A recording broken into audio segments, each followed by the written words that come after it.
How does a character deserve forgiveness and receive redemption for their actions? I watched a video some time ago about how Catra in She-Ra didn't deserve to be redeemed, that she had done way too many bad things to get a chance to be accepted into the hero's side.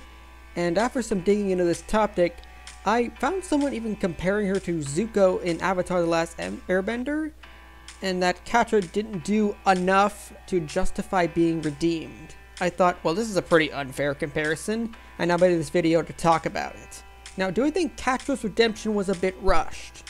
Yeah, not even going to try to deny that. The writers could have done a bit more, but I still believe it works within the story. Now, when I hear people comparing Zuko and Catra's redemptions, it ends up trying to equate that it should have been the same for both characters, but they're different characters and have had different interaction with other characters, and those people are also just different. Zuko wanted to capture Aang to finally receive the love from his father he desperately desires. But there's also a respectable side to him. We see it at times. Like when his uncle Iroh gets taken by Earth Kingdom troops, Zuko goes to rescue him, regardless of the fact that he sees the Avatar and definitely wants to go after him. When a storm hits his ship, he decides to turn around and get out of there rather than pursue the Avatar and endangering the lives of his crew. When Zuko goes out alone, he helps out this kid when Earth Kingdom soldiers kidnap him. Now, don't get me wrong, Zuko did have an ends justify the means, like when he sets Zuki's village on fire and threatened the elderly and children at the South Pole village just to get Aang. But these events, with his troubled childhood and his realization that gaining his father's love wasn't what he thought it would be, leaves him feeling empty and has us empathizing with this human character that looks to be confused and running astray. So we end up rooting for him when he goes to go join the gang, because we've seen a side to him that we empathize with. And of course they do make him prove himself, which aids in getting us to like stomach all of the wrong things he has done. Catra only had a few of those things, but she also has a different story. She did a lot of horrible things as well. I mean, her actions did lead to the death of Angela, and she casually led raids on villages and towns. She was totally willing to use Adora as a weapon to kill Glimmer and Bo. All this because Catra felt betrayed by Adora, who made her a promise as childhood to always be there and take care of her. And then she just runs off with people she barely knows, and now wants to conquer the world to take revenge on Adora for abandoning her. At first, she then comes to realize that conquering the world isn't really what she wanted, that Catra herself pushed everyone away with her toxic attitude and was alone because of it. Then later on just wanting her life to end because she saw no reason to continue on with this pointless struggle. You're all alone. You've lost. What are you waiting for? Do it.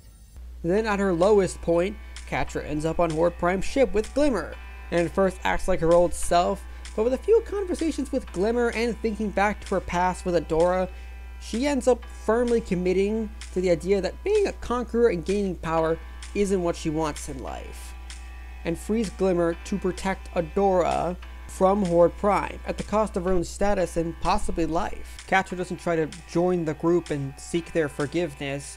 She tries to sacrifice herself for their benefit. The thing about Catra's story is that Adora, Glimmer, and Entrapta are very forgiving towards her, despite what she did to them, and that's ultimately where Catra gets her quote-unquote redemption from. Not because Catra sought it out, but was offered a second chance by everyone else who decided she deserved one. Catra wasn't even looking for forgiveness or to be redeemed. Everyone else decided to hand her that out of the blue.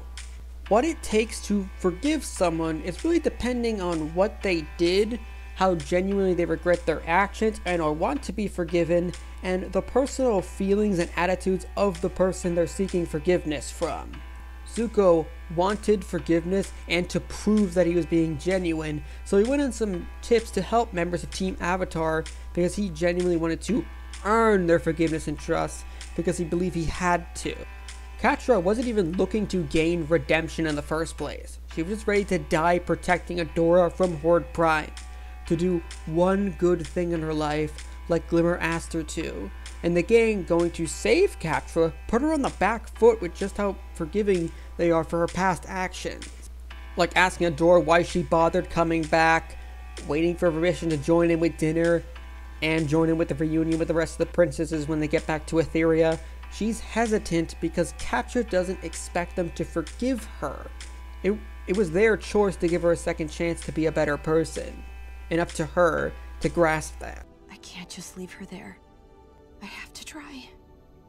And I think that trying to say that someone, quote-unquote, deserves to face serious challenges to earn forgiveness flies in the face of just how subjective concepts like forgiveness and redemption actually are.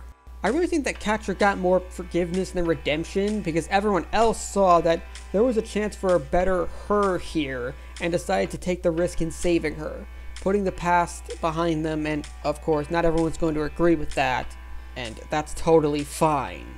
But agree or not, it's up to the characters to decide whether or not someone who wronged them should be forgiven and not us as the viewing audience. And it's up to the writers to make their explanation believable enough. But what do you think? Agree or not with my assessment, and why? If you like this video and are new to the channel, check out my Overanalyzing She-Ra series, other video essays, musical analysis videos, and consider subscribing and hitting the bell for more content to come.